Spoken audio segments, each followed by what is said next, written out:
मौर्योत्तर period आपको पढ़ा रहे थे, और अब आपको इसके बाद इतिहास में गुप्त काल आता है। ये भी इतिहास का, भारतीय इतिहास का गुप्त काल को स्वर्ण युग कहा जाता है। स्वर्ण पूछा जा सकता है, ये प्रश्न आ सकता है, स्वर्ण युग किस काल को कहते हैं? स्वर्ण युग का मतलब ये नहीं होता है कि जिस काल में अधिक मात्रा में सोना पाया जाए वो स्वर्ण युग कहलाता है, ऐसा नहीं है। अब इसकी चर्चा तो बाद में करेंगे, लेकिन इस काल में आपको कला, साहित्य, विज्ञान, धर्म आदि की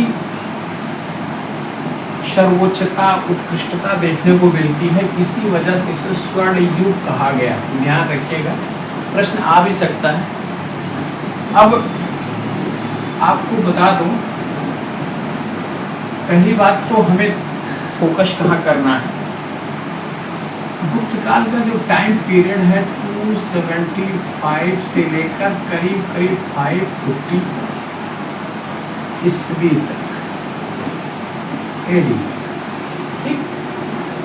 अगर 250 से लेकर 500 करें, करीब 250 साल, ठीक है। ये लास्ट तक जाते जाते, है ना, वरना आपको ये 500 के आसपास ये देखा जाए इतिहास में मिलता है 231 वर्ष तक सत्ता रही। लेकिन जो वो गुप्त के लास्ट वाले शासक रहते हैं वो थोड़ा सा उनका टाइम पीरियड बहुत क्लियर नहीं है। इस वजह से माना जाता है कि करीब 275 से लेकर 550 के आसपास गुप्तों की सत्ता हमको दिखाई देती है, ठीक है। अब यहाँ आपको करना क्या है, पहला तो ध्यान रखना है कि गुप्त में कौन कौन से शासक, यहाँ से भी पीसेस या आरो में प्रश्न बनते हैं। पहली बात तो प्रथम शासक, यहाँ शासकों में किस क्रम से है कि नहीं है, इसमें भी बड़ा मतभेद पाया जाता है। पहला शासक इसका श्रीगुप्त, इसको महाराज गुप्त भी कहा, कि पहले शासक का उल्लेख प्राप्त होता है। ये 275 से 300 ईस्वी तक रहा। फिर दूसरे का उल्लेख आता है घटोत्कच का। घटोत्कच, इसको आप 300 से लेकर 319 ईस्वी तक,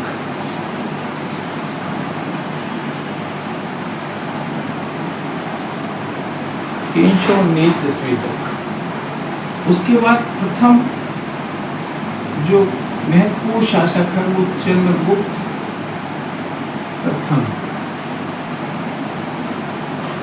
319 से लेकर 335 ईस्वी तक। फिर आपका समुद्रगुप्त,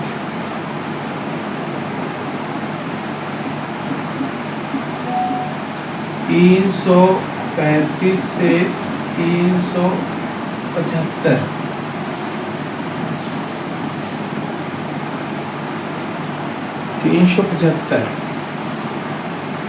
फिर देखिए समुद्रगुप्त के बाद एक शासक आपको मिलता है चंद्रगुप्त द्वितीय।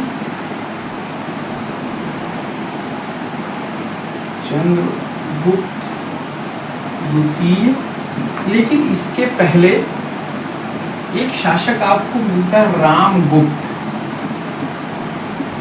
अब देखिए यहाँ रामगुप्त की ऐतिहासिकता संदिग्ध है, लेकिन कहीं कहीं उल्लेख इसका प्राप्त होता है। ध्यान रखिएगा, यहाँ ये चीज आ सकता है कि रामगुप्त किसके बाद शासक रहा या किसके पूर्व शासक रहा, इसकी ऐतिहासिकता संदिग्ध रही। ऐतिहासिकता संदिग्ध। चंद्रगुप्त द्वितीय अब 375 पे हम छोड़े हैं, ये करीब 380 से लेकर, अब यहाँ आपको थोड़ा सा समय में अंतर आपको मिले। आप देखिए 375 के बाद 380 आ गया, यानी कि 5 वर्ष तक रामगुप्त रहना चाहिए था, लेकिन ऐतिहासिकता संदिग्ध है। हो सकता है कि ये कुछ वर्ष तक ही रहा हो, 375 से शुरू हो गया, इसलिए आप ध्यान रखिएगा 380 या 375 से लेकर 415 तक ये आपका चंद्रगुप्त द्वितीय रहा। ठीक, उसके बाद कुमारगुप्त प्रथम, ठीक, ये 415 से लेकर टाइम पीरियड इसका 415 से कुमारगुप्त का 455, मैं 455, ठीक। उसके बाद आपको अश्कंदगुप्त, ये 455 से 467, ठीक। अब देखिए मुख्य शासक आपके यही रहे। यहाँ श्रीगुप्त चूंकि महाराज की ही उपाधि धारण किया था, इसलिए सामंत के रूप में, कुषाणों के सामंत के रूप में माना जाता है। घटोत्कच का भी महाराजाधिराज की उपाधि नहीं प्राप्त होती, इसलिए माना जाता है एक सामंत के रूप में ही ये दोनों सत्ता में रहे, अपनी सीमा को बनाए रखे। प्रथम जो महत्वपूर्ण महाराजाधिराज की उपाधि धारण करने वाला, ये वास्तविक संस्थापक गुप्त का माना जाता है, वो चंद्रगुप्त प्रथम, ठीक। अब यहाँ आपको देखा जाए तो एक ये शासक चंद्रगुप्त, दूसरा समुद्रगुप्त, तीसरा चंद्रगुप्त, और फिर द्वितीय, फिर कुमारगुप्त और अश्वगुप्त, ये 5 प्रमुख शासक गुप्त के पीरियड में रहे, ठीक।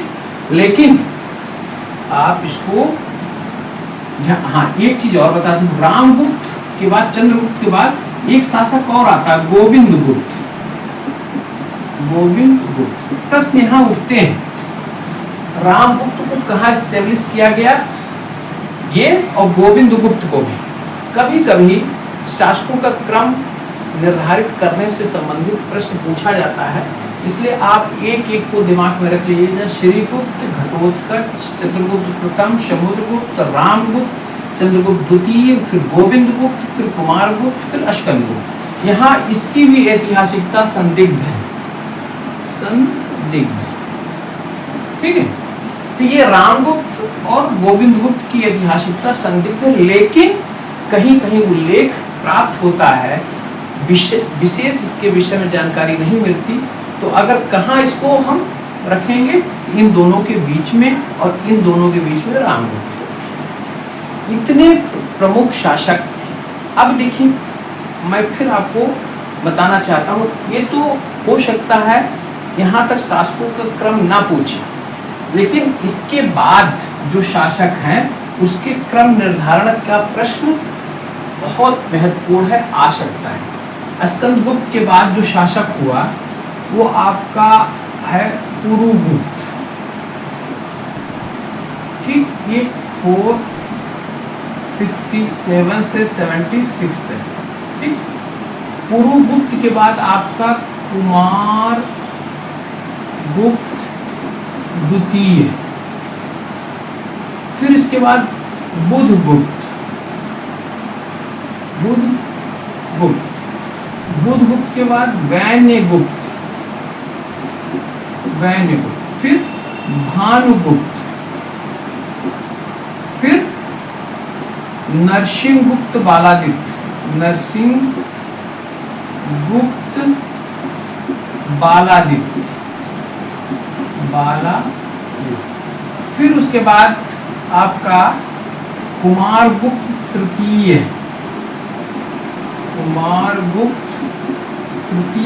और फिर उसके बाद विष्णुगुप्त। ये अंतिम शासक रहा। अब आपको मैं विशेष रूप से पीसीएस और आरो के लिए सजेस्ट करना चाहता हूँ कि इस क्रम को कदापि मत भूलें।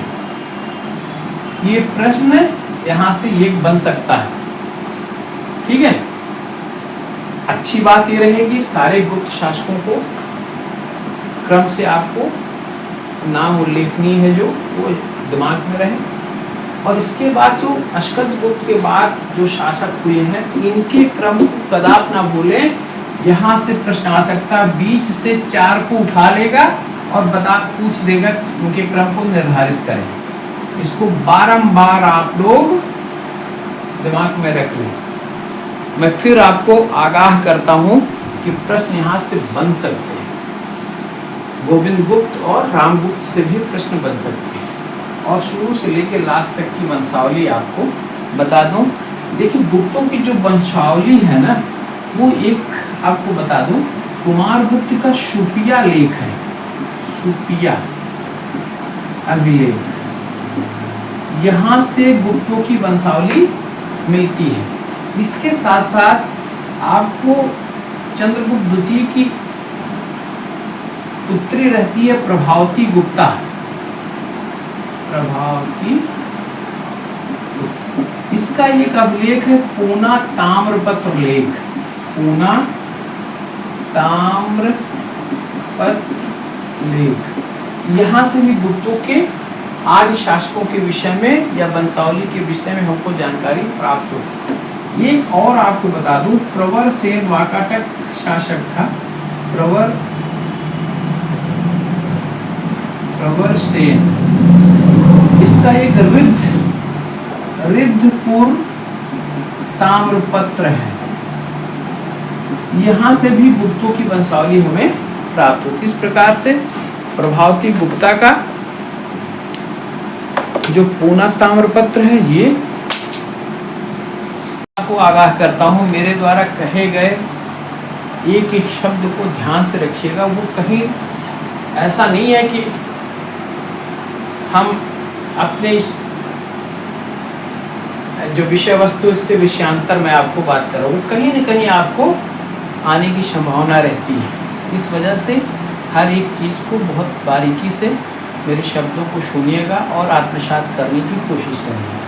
महाचंद्र विग्राही अगर मैंने नाम लिया है तो इसका आशय है, हर्षेण मैंने नाम लिया तो इसका भी अर्थ है, प्रयाग प्रशस्त, इलाहाबाद, संस्कृत, चंपू शैली, बीरबल, यहाँ कोई भी ऐसा तथ्य नहीं है कि जो आपके पूछने की संभावना जिसकी ना हो, ठीक है।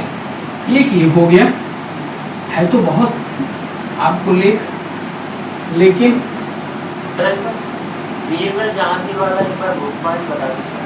इसे प्रयाग प्रशस्त पे बाद में बीरबल और जहांगीर के द्वारा भी कुछ लेख अंकित किए गए हैं।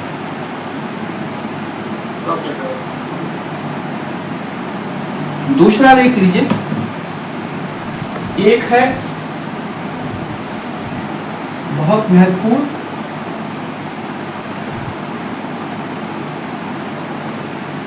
अच्छा इसका प्रयाग प्रशस्त समुद्रगुप्त था, इसका एक एरण अभिलेख भी है, एरण अभिलेख। यह मध्य प्रदेश के सागर जिले में स्थित है, सागर जिला किसका है? ये भी आपका समुद्रगुप्त का है, समुद्रगुप्त। इस अभिलेख में कहा गया है कि समुद्रगुप्त राजा पृथु, क्या नाम है? पृथु और राघव जैसे राजाओं जैसा इसका व्यक्तित्व था। यह अगर प्रसन्न होता था कि इसकी यह कुबेर हो जाता था और क्रुद्ध होता था तो यमराज बन जाता था, ठीक है। इसी एरण अभिलेख में इस चीज का वर्णन किया है, ठीक है। तो ये प्रयाग मतलब समुद्रगुप्त से संबंधित दो प्रयाग और एरण, ये दोनों याद रखिएगा। बाकी और भी अभिलेख आपको मिलेंगे, गया ताम्रपत्र लेख भी मिलेगा, लेकिन वो बहुत महत्वपूर्ण नहीं है इसी का। अब देखते हैं, आगे चलते हैं तो आपको चंद्रगुप्त द्वितीय का एक मेहरौली स्तंभ लेख, ये दिल्ली में है। पहले ये मेहरौली जो है ये पंजाब में पड़ता है, वहाँ से ये आ गया है दिल्ली लाके स्थापित किया गया। यही मेहरौली में आप देखेंगे आज भी 1000 वर्ष क्या आप 300 ये 2000 मतलब 1700 वर्ष पुराना करीब या 1800 वर्ष पुराना हो गया, लेकिन इसमें अभी मेहरौली स्तंभ लेख लोहे का बना हुआ और जंग नहीं लगी। जंग ऐसी टेक्नोलॉजी अभी भी कितने वर्ष, करीब 1800 वर्ष पुराना या अभिलेख। आप दिल्ली के में आप मेहरौली स्तंभ लेख को अब आज भी देखा जा सकता है। ठीक है, ये हो गया। दूसरा चंद्रगुप्त द्वितीय का एक है उदयगिरि गुहा लेख। उदयगिरि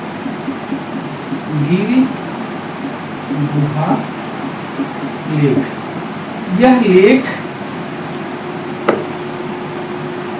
चंद्रगुप्त का मंत्री था वीरसेन शाह।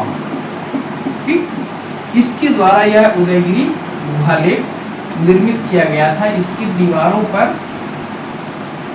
चित्र अंकित है और इससे यह सिद्ध होता है कि चंद्रगुप्त शैव धर्म का उपासक था। ठीक, ये इसका ध्यान रखिएगा। दूसरा आपको बता दो, कुमारगुप्त के 18 अभिलेख मिलते हैं, जिसमें आपका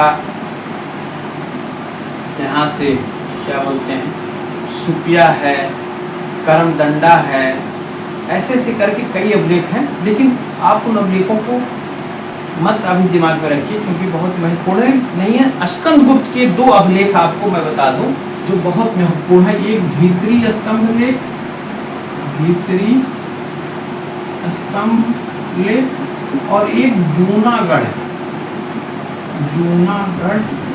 अभिलेख।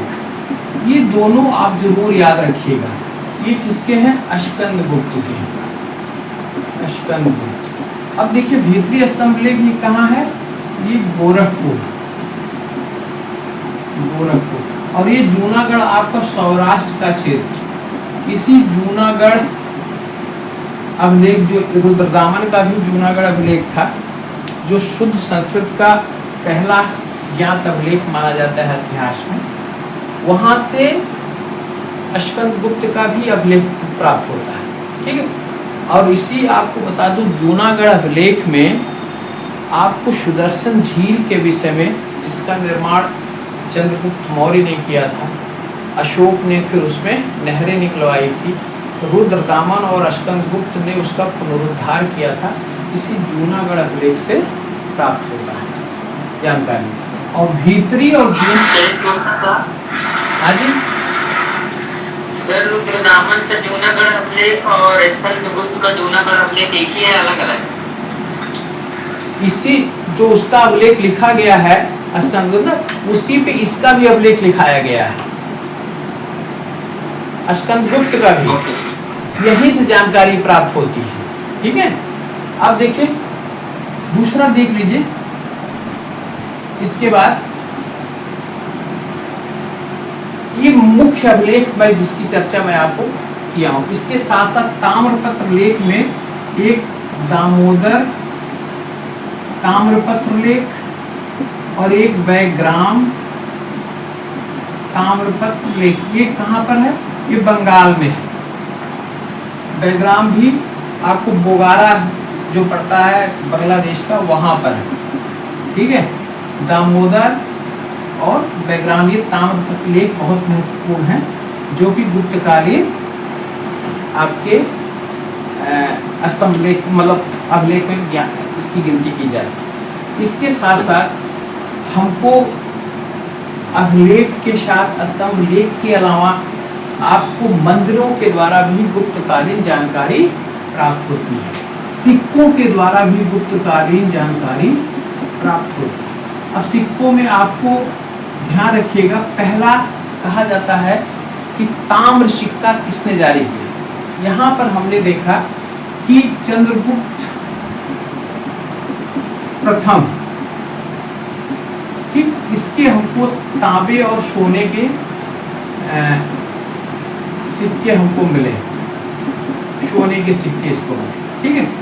दूसरा, यहाँ सिक्के जो है करीब करीब स्कंदगुप्त, कुमारगुप्त, चंद्रगुप्त द्वितीय, समुद्रगुप्त सभी के सिक्के हमको प्राप्त होते हैं। लेकिन चांदी के सिक्के, यह प्रश्न कई बार कमीशन के द्वारा पूछा गया है कि पहला चांदी का सिक्का किसने जारी किया, ठीक है।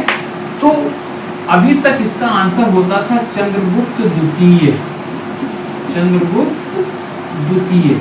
लेकिन अब जो नवीनतम शोध है इसमें चंद्रगुप्त प्रथम का भी एक चांदी का सिक्का प्राप्त हुआ, चांदी का सिक्का प्राप्त हुआ। इसलिए एक सिक्का सिर्फ प्राप्त होता है, इसलिए चांदी के सिक्के जारी करने का जो श्रेय है वो चंद्रगुप्त द्वितीय के स्थान पर अब चंद्रगुप्त प्रथम आ गया है, ठीक है। इन सिक्कों के द्वारा हमें इन शासकों के व्यक्तित्व और कृतित्व की जानकारी प्राप्त होती है। जैसे चंद्रगुप्त प्रथम का अगर हम लेते हैं, चंद्रगुप्त प्रथम का, इसने क्या किया कि विवाह प्रकार के सिक्के जारी किए, विवाह प्रकार, ठीक। इसने राजा रानी प्रकार के सिक्के जारी किए, राजा रानी। इसने लिच्छवी प्रकार के सिक्के जारी किए, लिच्छवी प्रकार, ठीक है। इसने चंद्रगुप्त कुमार देवी प्रकार के सिक्के जारी किए नाम से, चंद्रगुप्त कुमार देवी। कुमार देवी इसकी पत्नी थी जो लिच्छवी राजकुमारी थी, ठीक है। ऐसे सिक्के जारी करने का श्रेय किसको प्राप्त होता है? ये सारे सिक्के स्वर्ण सिक्के थे, ध्यान रखिएगा, स्वर्ण सिक्के, ठीक। ये चंद्रगुप्त प्रथम के हैं, ठीक। अब देखिए, अभी मैं चंद्रगुप्त के विषय में जब अध्ययन कराऊंगा तो और भी चीजें आपको बताता हूँ, ठीक है। तो सिक्कों से भी हमको जानकारी प्राप्त होती है। दूसरा, मंदिर से भी गुप्त काल के विषय में, उनके शासकों के धर्म के, उनके शासकों के और कला के विषय में हमको मंदिरों से भी जानकारी। इसमें प्रमुख मंदिर जरा देखिएगा, एक देवगढ़ का दशावतार मंदिर, देवगढ़ झांसी में पड़ता है, ध्यान रखिएगा, झांसी, दशावतार मंदिर, ठीक। दूसरा, एक आपका तिगवा, यह जबलपुर में, तिगवा जबलपुर, इसका विष्णु मंदिर,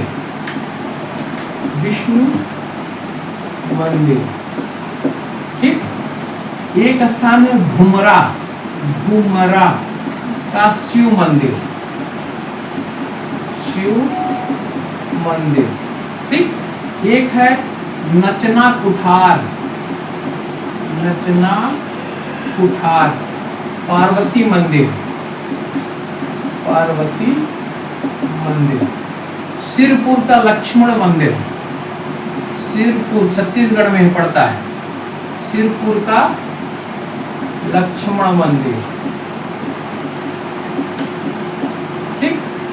भीतरगांव, कानपुर, भीतरगांव का ईंटों का बना मंदिर,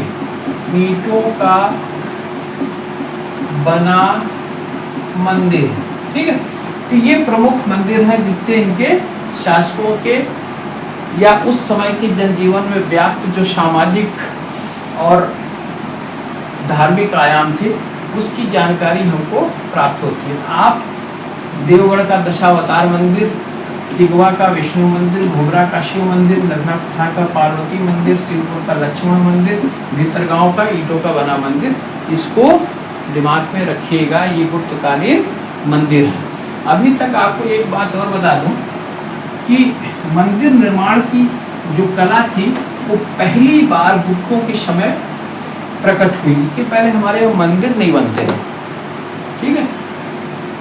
तो ये गुप्तों के समय प्रकट हुई। इसके साथ यहाँ मंदिर है तो मूर्तियाँ रहेंगी।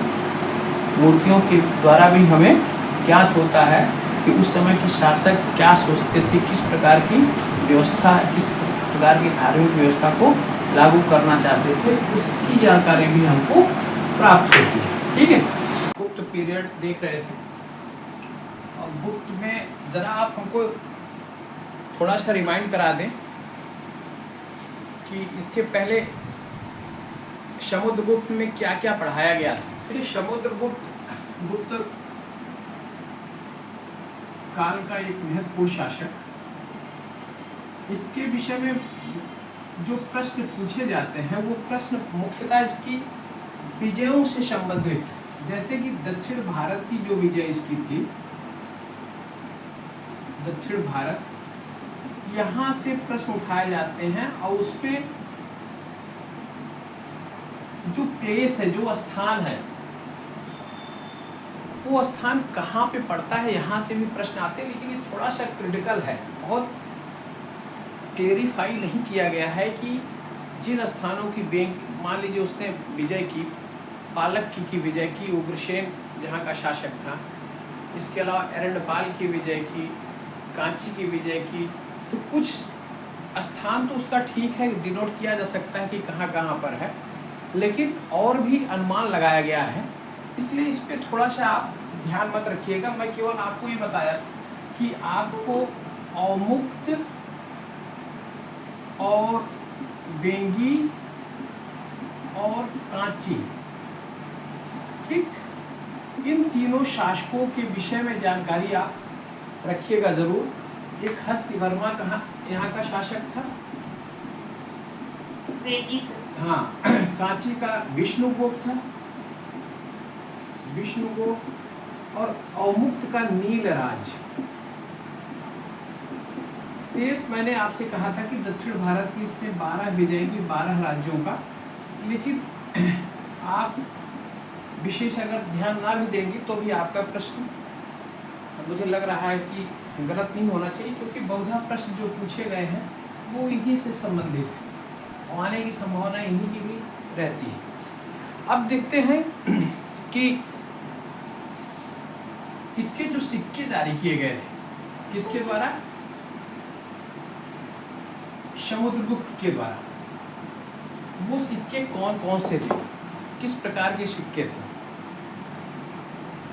ध्यान रखिएगा, पूरे गुप्त शासकों में केवल 2 गुप्त शासक हैं, एक समुद्रगुप्त, एक आपका कुमारगुप्त।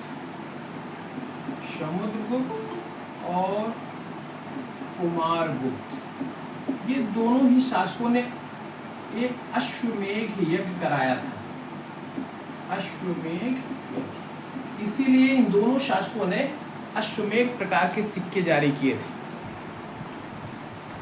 यह भी प्रश्न बहुत महत्वपूर्ण है कि किन गुप्त शासकों ने अश्वमेध यज्ञ को संपादित कराया। तो सिर्फ 2 शासक आपके मिलते हैं, ये समुद्रगुप्त, दूसरा अश्कंदगुप्त, कुमारगुप्त। ठीक है, अब हम आ जाते हैं समुद्रगुप्त के स्वर्ण सिक्के पर। ठीक, जो स्वर्ण सिक्के हैं,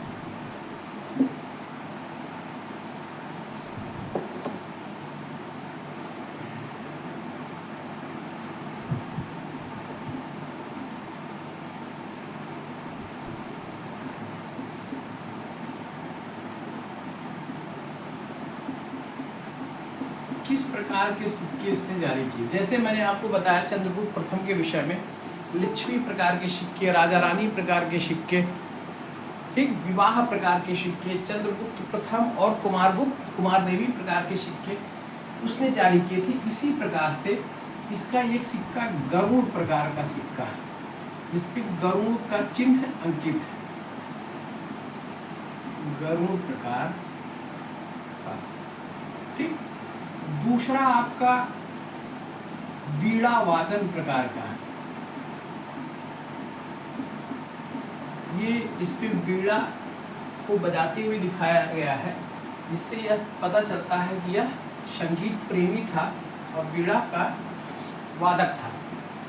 दूसरा आपका तीसरा अश्वमेध प्रकार का, अश्वमेध प्रकार का सिक्का। एक सिक्का इसका है आपका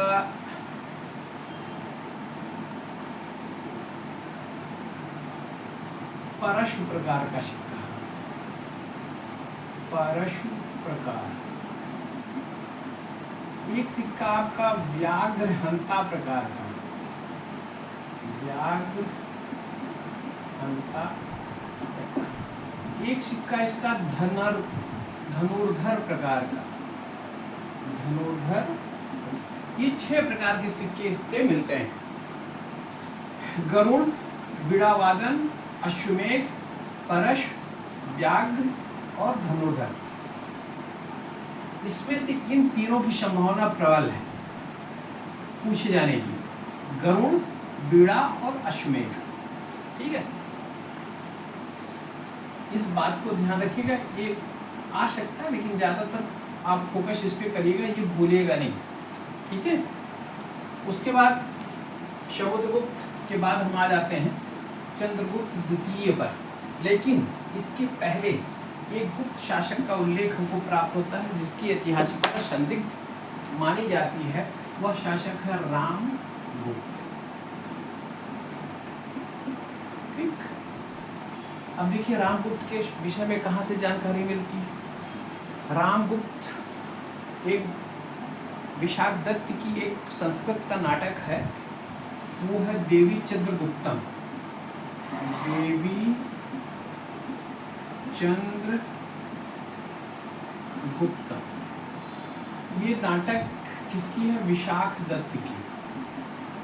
संस्कृत में लिखा गया है, संस्कृत में। ठीक, इस पे उल्लेख प्राप्त होता है किसके विषय में? रामगुप्त के विषय में, कि चंद्रगुप्त द्वितीय और समुद्रगुप्त के बीच में एक शासक देवी चंद्रगुप्तम में उल्लेख है कि रामगुप्त था। इसके अलावा रामगुप्त के विषय में जो बाणभट्ट की हर्षचरित है, वहां से भी हमको जानकारी प्राप्त होती है। प्रतिहार शासक महेंद्रपाल द्वितीय और महेंद्रपाल प्रथम और महिपाल प्रथम के शासन में एक कवि था राजशेखर। उसकी एक पुस्तक है काव्य मीमांसा, काव्य मीमांसा। यहाँ से भी हमको रामगुप्त के विषय में जानकारी मिलती है। और एक इसी समय भोज की पुस्तक है, राजा भोज जो परमार शासक था, भोज की पुस्तक है श्रृंगार प्रकाश, श्रृंगार प्रकाश। यहाँ से भी हमको, ये आपके साहित्यिक साक्ष्य हो गए रामगुप्त के विषय में।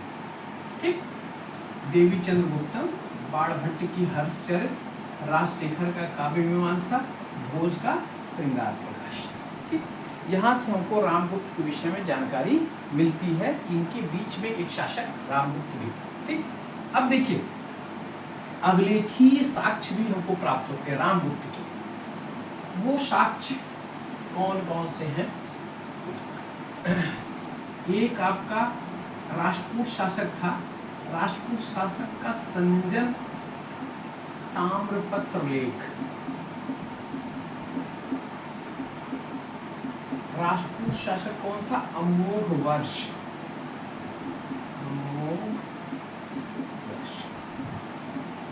इसके यहां से मिलता है।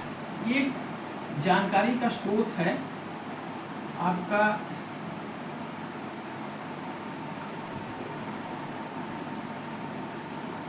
राष्ट्रकूट शासक गोविंद तृतीय है, उसका काम, उसके समय के कौम्बे का लेख, कौम्बे अभिलेख।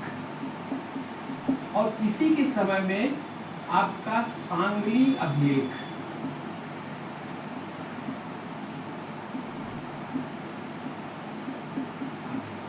ये राष्ट्रकूट शासक गोविंद तृतीय के समय। इन दोनों अभिलेख में भी रामगुप्त का जिक्र किया गया है। और इसके साथ साथ आपका भीलषा और एरण से, भीलषा प्लस एरण से सिक्के प्राप्त हुए हैं। सिक्के, इस सिक्कों पर भी रामगुप्त का नाम प्राप्त हुआ। अब हम देख रहे हैं साहित्यिक साक्ष्य में क्या क्या है। एक बाणभट्ट का हर्षचरित्र, राजशेखर की काव्य मीमांसा है, और भोज का श्रृंगार प्रकाश है, और विशाख दत्त का आपका देवी चंद्रगुप्त। ठीक, अभिलेखी साक्ष्य में कौम्बे अभिलेख, शांगली अभिलेख, संजन ताम्रपत्र लेख और भीलषा और एरण से जो सिक्के प्राप्त हुए हैं वहाँ से भी हमको चंद्रगुप्त के, रामगुप्त के विषय में जानकारी प्राप्त होती है।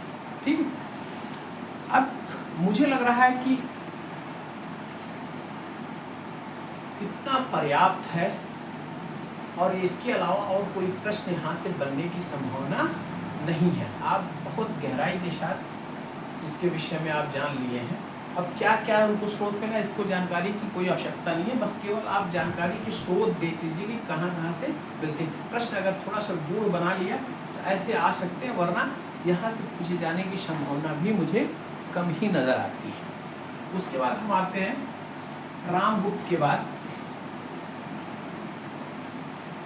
आपका जो महत्वपूर्ण शासक है चंद्रगुप्त द्वितीय।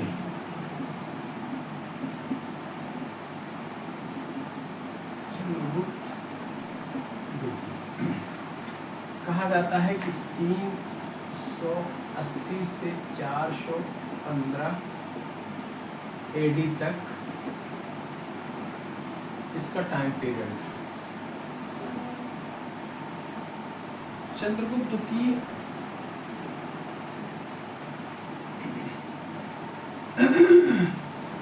के विषय में देखते हैं। इसका मथुरा से एक स्तंभ लेख मिला है और एक शिलालेख मिला है।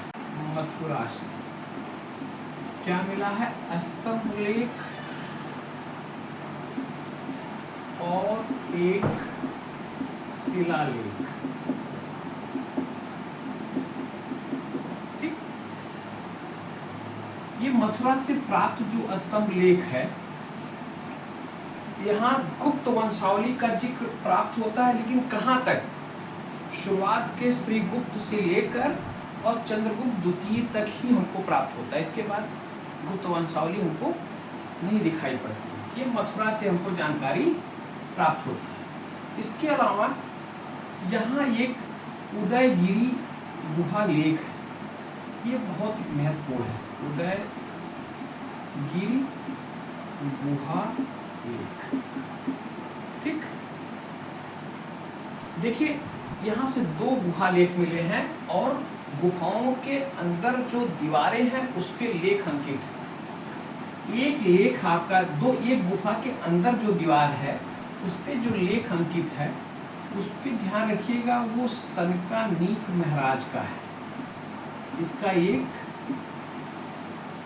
कुमारा मात्र था, सनकानीक महाराज।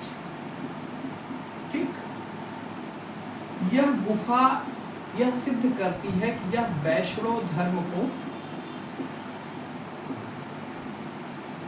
मानने वाला भी था, वैष्णव धर्म का बड़ा समर्थक था। उसके विषय में जानकारी प्राप्त होती है उदयगिरी की, और यह गुहा तिथि युक्त है।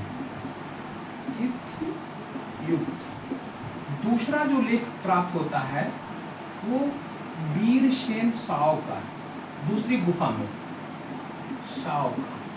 यह इसको जो है चंद्रगुप्त द्वितीय को शैव धर्म को संरक्षण देने वाला शासक सिद्ध करता है।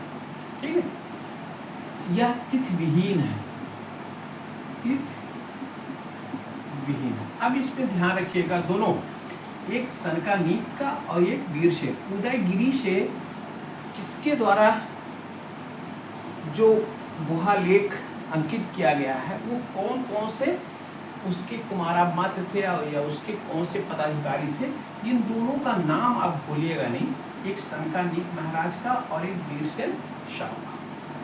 ठीक है, इसके अलावा एक मथुरा हो गया, एक उदयगिरी हो गया। आपको यहाँ पर इलाहाबाद जिले में एक स्थान है गढ़वा।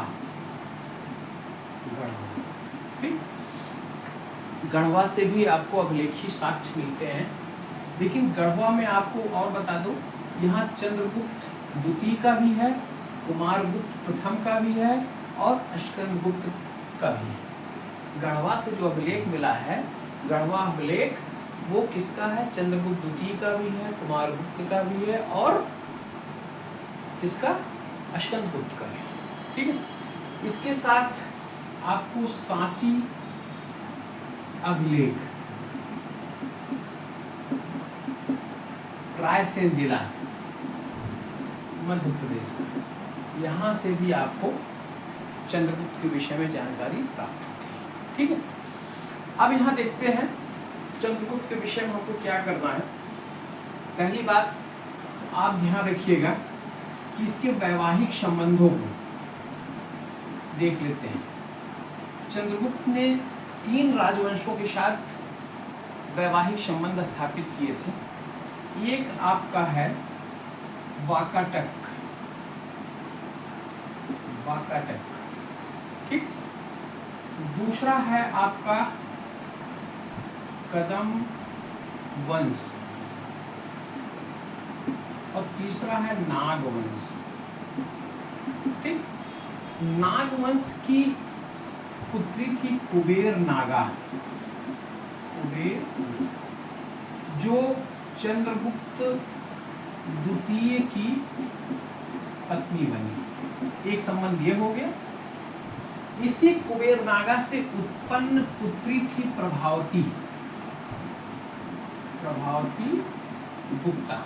इससे चंद्रगुप्त द्वितीय और कुबेर नागा से उत्पन्न पुत्री प्रभावती गुप्ता थी, जिसका वैवाहिक संबंध वाकाटक के नरेश रुद्रसेन द्वितीय के साथ हुआ था। ठीक है, यहाँ आपको मैं फिर आगाह करना चाहता हूँ कि रुद्रसेन द्वितीय और एक है रुद्र सिंह तृतीय। रुद्र सिंह ये अक्सर कंफ्यूजन पैदा करता है। कंफ्यूजन ये पैदा करता है कि रुद्रसेन द्वितीय के साथ प्रभावती गुप्ता का विवाह संपन्न हुआ था, जिससे उसके पुत्र दिवाकर सेन और एक और नाम मुझे ध्यान नहीं आ रहा था, वो दोनों उत्पन्न हुए थे। ठीक है, रुद्र सिंह तृतीय जो था वो अंतिम शक शासक था, अंतिम शक शासक। ठीक, इसी को परास्त करने के बाद चंद्रगुप्त द्वितीय ने मालवा और गुजरात के क्षेत्र पर अपना अधिकार स्थापित कर लिया था और इसके बाद इसकी विजय के उपलक्ष्य में इसने चांदी के सिक्के जारी किए। चांदी के सिक्के जारी किए। ठीक, आप कभी रुद्रसेन और रुद्र सिंह में कंफ्यूजन मत रखिएगा, ये अक्सर विकल्पों में आपको मिल जाएंगे। ठीक है, विकल्प आ जाएंगे। अगर आप थोड़ा सा भी विस्मृत हुए तो आप क्वेश्चन गलत करके चले आएंगे। ठीक, रुद्रसेन और रुद्र सिंह तृतीय अंतिम शक शासक, जिसे चंद्रगुप्त द्वितीय ने परास्त किया और उसके बाद मालवा और काठियावाड़ का जो क्षेत्र है इस पे अपना अधिकार स्थापित किया और चांदी के सिक्के इसने जारी किए। ठीक, और वो भी सिंह निहंता प्रकार की, सिंह निहंता प्रकार की चांदी के सिक्के जारी किए। और रुद्रसेन क्या था? ये वाकाटक नरेश था और इसके साथ अपनी पुत्री प्रभावती गुप्ता का विवाह किया था। अब आ जाते हैं कदम वंश। नागवंश हो गया, वाकाटक हो गया और कदम वंश। ठीक, कदम वंश का संस्थापक जो था वो मयूर शर्मन था। मयूर शर्मन। ठीक। कहा जाता है कि इसी के कदम वंश में एक राजकुमारी थी जिसका संबंध गुप्त शासक में किसी राजकुमार के साथ हुआ था। तो ये समीकरण स्थापित किया जाता है कि कदम वंश की वो राजकुमारी थी, उसका संबंध चंद्रगुप्त द्वितीय के पुत्र कुमार गुप्त से, कुमार गुप्त वैवाहिक संबंध। इस तरीके से इसने वैवाहिक संबंध के द्वारा भी अपने क्षेत्र को संरक्षित करने का कार्य किया है। ठीक है, तो आप ये ध्यान रखिएगा, प्रश्न आ सकता है निम्नलिखित में से कौन सा कथन असत्य है? किन राजवंशों के साथ चंद्रगुप्त द्वितीय का वैवाहिक संबंध स्थापित नहीं हुआ था? ठीक है, ऐसे प्रश्न आ सकते हैं। तो आप वाकाटक को, कदम्ब को और नाग को कदापि मत भूलिएगा। ठीक है, ये प्रश्न अक्सर पूछे जाने की संभावना बनी रहती है। ठीक है, उसके बाद हम आ जाते हैं इसके समय के, आपने नाम सुना होगा नवरत्न की। ठीक, नवरत्न बता सकते हैं इसके समय के नवरत्न कौन कौन से हैं? सर एक कालिदास थे शायद। एक मिनट, एक कालिदास और एक मिनट, छपड़क, धन्वंतरी, वेरी गुड, धन्वंतरी और अमर सिंह, वेरी गुड, वाराह मिहिर, शंकु, वररुचि, बेताल भट्ट, घट करपर। वेरी गुड, बहुत अच्छा। कालिदास, छपड़क, धनवंतर, अमर सिंह, वरामिहिर, शंख, वररुच, बेताल भट्ट, घट करपर। आप इसमें से बता सकते हैं किन क्षेत्रों से संबंधित एक नवरत्न थे?